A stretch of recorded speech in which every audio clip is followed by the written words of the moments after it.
Attamooltan hordoftoota keenyaa oduun ammaaf qabnu kunoo. Muummichi ministeeraa Itiyoophiyaa Abiy Ahmed roobii darbe adda waraanaa humnoonni mootummaa riphxee loltoota naannoo Tigraay waliin wal waraanaa jiranitti makamuun gabaafamutti taansee Yuunaayitid Isteetsiin kan durfamu tattaaffiin sadarkaa addunyaa waamichi furmaata dippiloomaasummaa akka argamuuf walitti bu'iinsi sun hatattamaan akka dhaabatu gaafatee jira. Wal waraansa sanaan namoonni kumaan lakkaa'aman yoo du'an kanneen kurna kumaan lakkaa'aman immoo haala beela fakkaatu keessa seenanii jiru. Mootummoonni biyyootii alaa sababa wal waraansicha hammaataa adeemee riphxee loltoonni Tigraay gara Finfinneetti sossa'uu malu jedhuun lammiiwwan isaanii gamasee akka ba'an itti himanii jiran. Opereetarii raadiyoo raayyaa waraanaa duraaniif gara sadarkaa leetanaant koloneelitti ka guddatan Abiy eessa akka jiran ifaa miti. Sabaa himaan mootummaa suuraa adda waraanaa kamirra jiraachuu isaanii ibsu hin maxxansine aangawoonnis eessa akka jiran ibsa bal'aa akka kennan gaafatamanii deebiin kennine. Ministiriin dhimma alaa Yuunaayitid Isteetsi kaleessa galgala ibsa kenneen wal waraansa Itiyoophiyaa keessaa furmaanni waraanaan miti jechuun akeekkachiisee jira.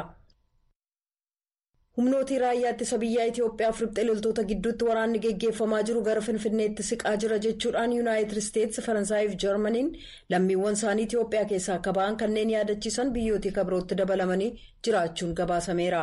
Tokkummaan mootummootaa gamasaan miseensonni maatii hojjettoota isaa Itiyoophiyaa keessa jiran haala isaan gamasii itti ba'an balalii mijeessuufii isaa ifa taasisee jira. Gama biraan pirezidaantonni biyyoota hollaa Keeniyaa fi Afrikaa kibbaa dhukaasa dhaabiinsa yeroo hatattamaa akka tolfamu kanneen gaafatanitti dabalamaniiru.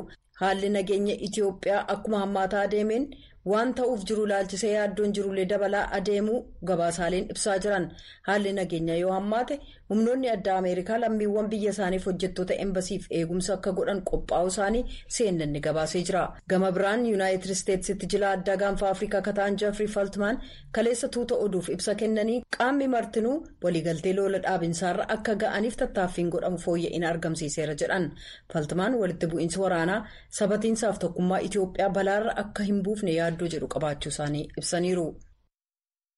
Magaalaa galma mootummaa Somaaliyaa keessatti kan argamu mana barnootaa tokko cinatti boombiin dho'e yoo xiqqaate namoota 8 galaafate kanneen biroo 17 madeessuun gabaafamee jira. Kan gareen Alshabaab itti gaafatama haleellaa sanaa fudhate kan dhaga'ame haleellaa kabroon guyyoota dura gaazexeessaa Somaaliyaa beekamaa tokko erga ajjeeseen booda.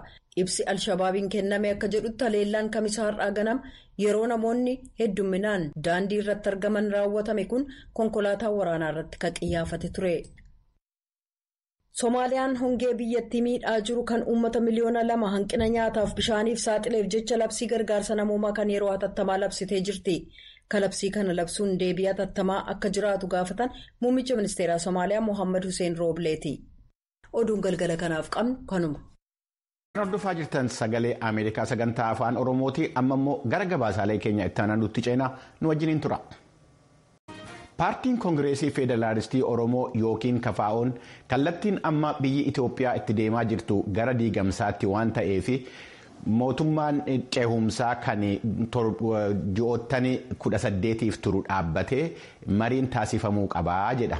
Mootummaan Itoophiyaa immoo mootummaan amma biyya bulchaa jiru sagalee uummataatiin kan filatame waan ta'eef mootummaa ceehumsaa wanti jedhamu hin jiru jechaa jira. Tsahaay Daamxoo dhimma kanarratti gabaasa qabdii itti dhiyaadha.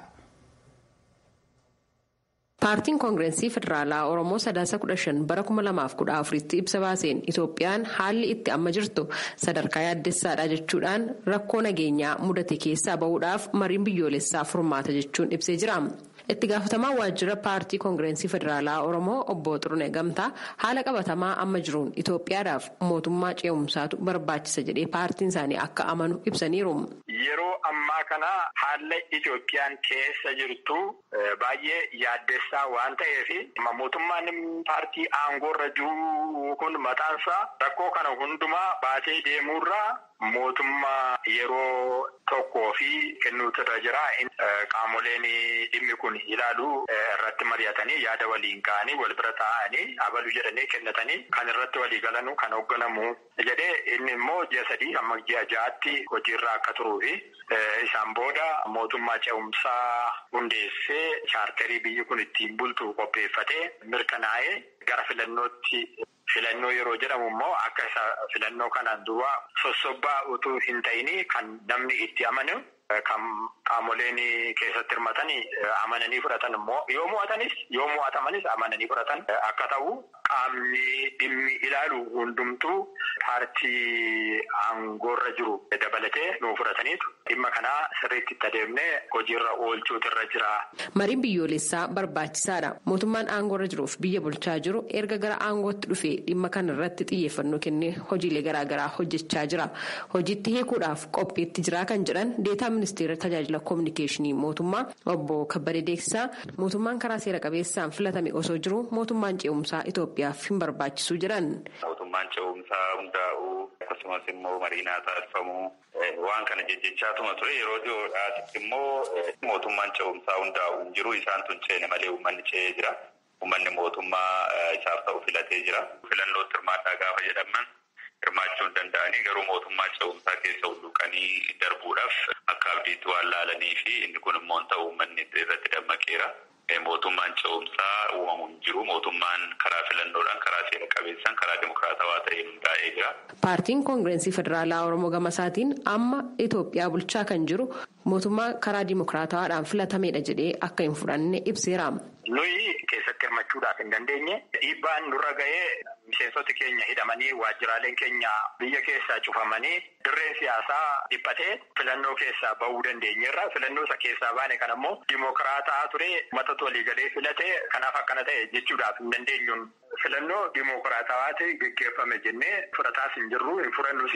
Lammaffaa filannoon dimokiraatawaan haqa qabeessi geggeeffameera erga jedhee booda akkam ta'eeti biyya kana keessatti waraanni kan babal'achuu danda'e rakkoon kan babal'achuu danda'e. Kanaaf mootummaan hundeeffame suni saba hawaasaa harka caalmaa biratti fudhatama hin arganne jechuudha. Ammallee keessa deebi'amee ilaalamuun waan irra jiru hubanneeti nuyi ibsa kana baafnee waamicha gochuu kan dandeenyeef. Deetaa ministeera tajaajila koominikeeshinii mootummaa obbo Kabbadeen qeeqa Koongireensii Federaalaa Oromoo filannoo irratti kaaseef deebii kennaniin. Kanaaf ragaan uummata Itoophiyaati ka uummanni keenya halkan rooba keessa dhaabbatee guyyaa fi halkaniin aduu fi rooba otoo hin jedhin baay'ee lakkoofsa guddaadhaan biyya kana keessatti karaa ta'een beeknanii nu filatee warri kun gaafa wayyaaneen filannoo gaggeessu nama ajjeesee korojoo gaafa saamu filannoodha isaanii fi hirmaatu gaafa immoo hooggansa Oromoodhaa biyya kana hoogganee filannoon dimokiraatawaan gaggeeffame humnaan jedhu. Kanaaf ragaan uummata keenya nama biraa waamuu waan barbaachisuu miti. Lolli karaa kaaba Itoophiyaa osoo hin eegalin dura mootummaan Itoophiyaa garee adda bilisa baasaa uummata Tigraay waliin waldhabdee uumame karaa nagaadhaan furuuf yaalaa akka ture irra deddeebiidhaan ibsaa tureera. Garuu Koongireesiin Federaalaa Oromoo qaamolee jaarsummaadhaaf ergaman irraa amantaa akka hin qabne ibseera. Jaarsummaan sun mataansaa ammam haqa qabeessa amma rakkoon Itoophiyaa keessaa tokko. Namoota jaarsummaa jedhaniitu adeemanu jaarsummaa isaan irraa eegamu hin raawwatan. Gam tokkoon jaarsummaa adeemu gam tokkoon immoo horii isaanii baasanii ofuma isaaniitti itti dhiyaatanii rasaasa bitu namni akka wal ajjeesu godhu. Kun baay'ee rakkisaadhaan jaarsummaan giddugaleessummaa barbaadaan kallattii adda addaadhaan ilaaluu barbaachisa. Kallattii adda addaadhaan ilaalameera. Rakkoon biyya kanaa rakkoo siyaasaati.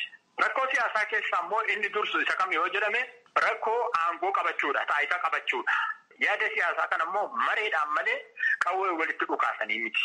Biyyi jaarsummaadhaan hin hoogganamtu kan jiran obbo Kabbadeen haala ture yeroo ibsan. Namoonni bebbeekamoon namni abbootiin amantaa hin hafne hooggansi siyaasaa addatti hooggansi siyaasaa hin hafne koottaa biyya waliin bulchinaa koottaa waraana nu barbaachisu karaa jedhu mootummaan obsa guddaadhaan kan isaan kadhachaa ture. Fedhii nageenyaaf qabnuu fi mootummaan nageenyaaf qabu irraa ka'eeti malee. Jaarsummaadhaan miti biyyi kan bultu jaarsaan otoo hin taane heeraa fi seeraan bulti biyyi kanarra kan darbee deemee wayyaanidha garuu haa ta'u malee waan hin taasifamne hundi taasifame waan ta'uu hin malle hundi ta'ee warri kun weerara bananii raayyaa biyyaa naannoo kaaba Itoophiyaa ture ajajaa kaabaa rukutanii kana mootummaan dirqamee waan itti galeedha waan ta'ee waan kana keessatti mootummaan waraana akka waan fedhee waraana barbaadee waraana itti galeetti. Jaarsummaa ulaagaan guunne jechuun sirrii miti. Itti gaafatamaa waajjira Koongireensii Federaalaa Oromoo lolli olaantummaa seeraa kabachiisuudhaaf jedhamee eegalame babal'ateera. Ammatti furmaata siyaasaatu barbaachisa Itoophiyaa jedhan. Waraanni gara kaabaa duwwaa miti kan gaggeeffamaa jiru. Karaa lixaa waraanni jira. Karaa kibba bahaas waraanni jira. Giddu galeessa Itoophiyaa keessumaa Shawaa keessallee waraanni jira. Waraana kana gara kaabaatti qofa dhiibaniitu ilaaluun hin ta'u. Karaa biraatiin namooti waraana kaasan kuni sirna amma jiru irratti mormii kaasan malee lammii Itoophiyaa isaanii wanti haalan hin jiru amma yoonaatti kan naga'e hin jiru. Kanaaf sirna balaaleffachuudhaaf yookaan immoo sirna komatanii irratti qabsaa'uudhaaf ka'uudhaa fi bilisummaa biyyaatu sarbame nageenya biyyaatu sarbame jedhanii wal bira ilaaluun wal hin fakkaatu. Lolli gaggeeffamaa jiru birmadummaa Itoophiyaa kabachiisuufi jechuun obbo Kabbadeen ibsanii. Birmadummaa biyyaa diiguudhaaf kan taasisaa jiranii waraanni kun naannoo ofii bulfachuudhaaf kan taasifamaa jiru miti weerara naannoo biraa keessa galanii gaggeessaa jiranidha. Aangoo Finfinnee dhufnee qabanna jedhee kan weerara gaggeessee jiru wayyaanidha. Mariin biyyoolessaa paartiin koongireensii federaalaa Oromoo Itoophiyaadhaaf murteessaadha jedhee irra deddeebiidhaan kaasu barbaachisaa ta'uu mootummaanis ni amana.